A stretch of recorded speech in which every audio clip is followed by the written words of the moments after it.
आज हम कांग्रेस के मेन कार्यालय ऑफिस में खड़े हैं, जहां पर पार्टी ऑफिस अनुपमा सिंह ने अपनी बनाई है।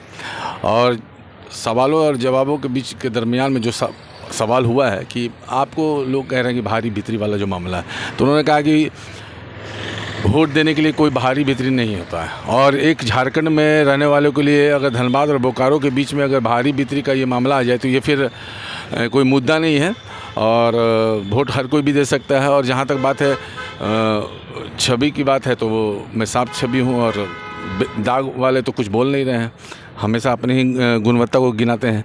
लेकिन इनका कहना है कि अगर जनता इन्हें जीत दर्ज दिलाती है तो धनबाद का विकास करेंगी, जो बेरोजगारी है उसको दूर करेंगे। और जो भी समस्या धनबाद में आज तक बनी रही है और वो आज तक ठीक नहीं हो पाई है, उसको दूर करने के लिए अनुपमा सिंह कांग्रेस के प्रत्याशी धनबाद जिला से लड़ रही हैं। अंतरकथा से न्यूज़ रिपोर्ट सुनीत वर्मा।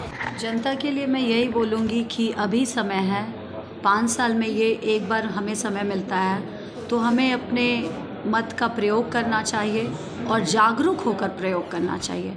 जिस तरह से आप अभी क्वेश्चंस मेरे से पूछ रहे हैं, तो आपको भी समझ में आ गया होगा कि सामने वाला जो है वो काफ़ी आक्रोशित है। उन्हें समझ में नहीं आ रहा है कि इस व्यक्ति के बारे में बोलूँ क्या। तो कुछ पॉइंट्स नहीं मिल रहे हैं, तो पॉइंट यही है कि बाहरी है, भीतरी है, यही एक पॉइंट उनके पास बची हुई है। तो महिला है, यही सब पॉइंट्स है। तो मुझे नहीं लगता है कि महिला बाहरी भीतरी इससे चुनाव जीता जाता है। मैडम एक सवाल है जाते जाते कि आपको शेरनी कहा जा रहा है और सही में आप लग रही हैं कि जिस ढंग से आप अपनी छवि को मार्केट में फैला रही हैं, लगता है कि कहीं ना कहीं वहाँ पे डर जो है फैला हुआ है दूसरे प्रत्याशी के लिए। मैंने वही बोला कि उनको कोई पॉइंट अब मिल नहीं रहा है। एक महिला है, एक निश्चल छवि की महिला को क्या दाग होगा। मैंने जीवन में ना कभी क्राइम किया है, ना अपने परिवार को कभी करते हुए देखा है, ना मैं जीवन में चाहूँगी कि मेरे परिवार का कोई भी इंसान कभी कोई क्राइम करे, और मैं तो जीवन में कभी कर भी नहीं सकती हूँ। तो मुझे लगता है कि सामने वाले जो हैं उनके क्राइम के बारे में बोलूँगी तो शायद मेरा सारा आज प्रोग्राम छूट जाएगा, तो मैं अब वो नहीं करना चाहती हूँ।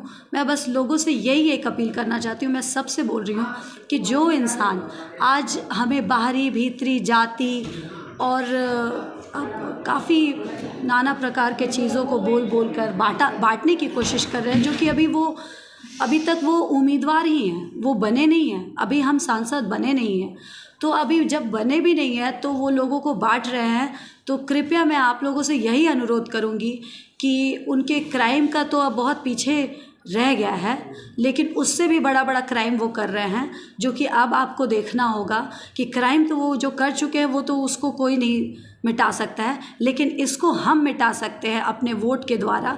और उनको दिखा सकते हैं कि बाहरी भीतरी का अगर आप खेल खेलेंगे तो आप लोगों को बांट रहे हैं, एक करने का काम नहीं कर रहे हैं। हम जनता के प्रतिनिधित्व हैं, हमारा काम है कि लोगों को एक करके रखना, लोगों की मुश्किलों को समाधान करना, उनके समस्याओं का समाधान करना और उनका विकास करना, ना कि उनको एक टुकड़े में बांटना। बहुत बहुत धन्यवाद।